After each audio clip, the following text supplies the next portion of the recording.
how distinctive would you say that class divides in Spain were at the beginning of the 20th century?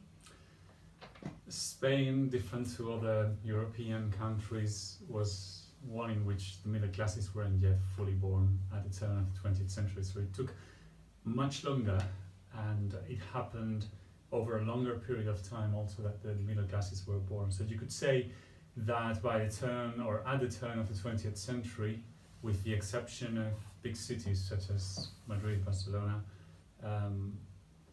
Spanish society, especially in the countryside, continued to be divided between large mass of land workers or the working classes and a few privileged.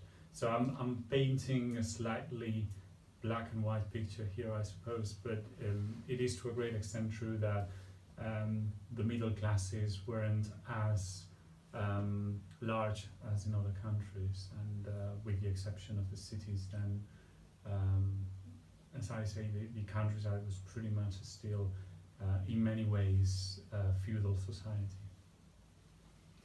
And was class the most important factor in determining people's ideologies and political affiliations, or were there other factors like region and family ties more important?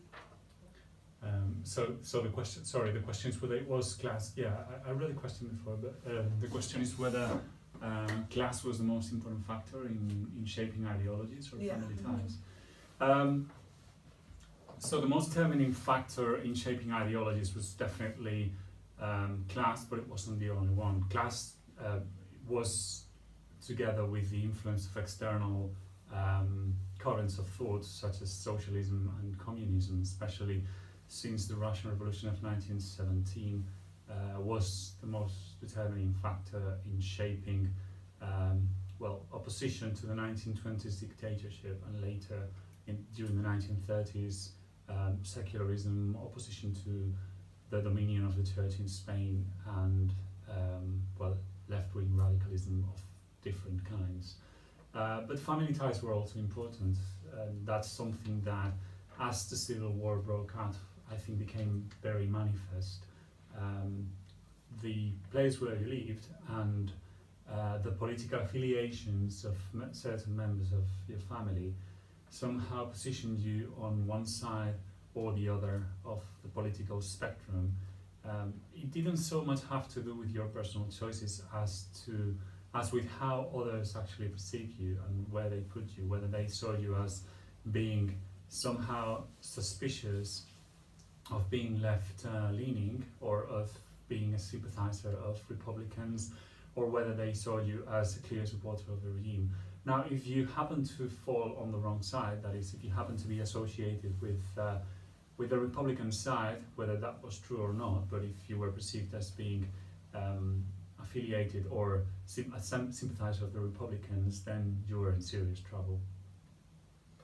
Okay, so you spoke about like people leaning towards the left and whatever. So do you think political ties or class ties were more important for motivation for International Brigade volunteers?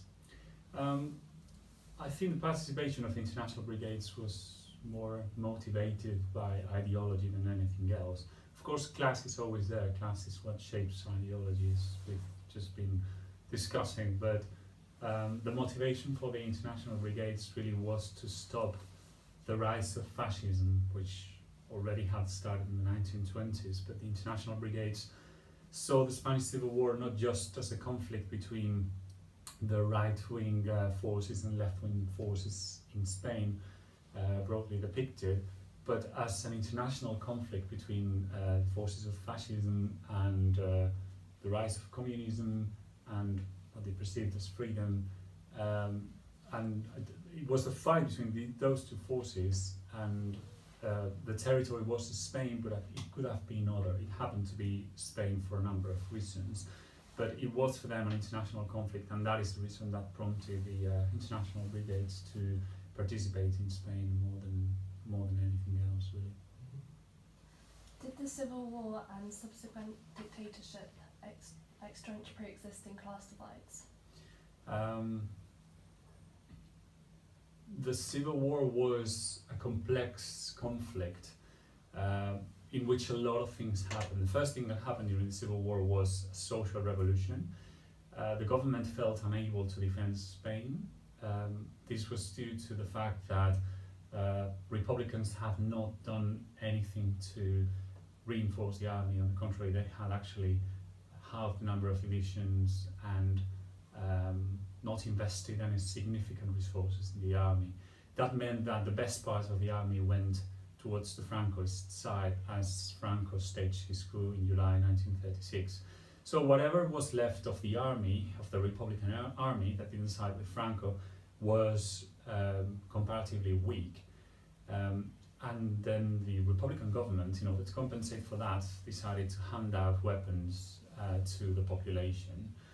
This meant that a lot of disenfranchised population, especially the ones who felt to be the victims of the system, and the ones who felt that the Republic had not done enough for them, decided to carry out a revolution and to seize land by force, to complete the distribution of land that the Republican government had pledged to do but not successfully done. So at the beginning of the war, you could say that class divides were being obliterated or at least renegotiated, even if it was by force. But then this revolution was suffocated by the Republic itself.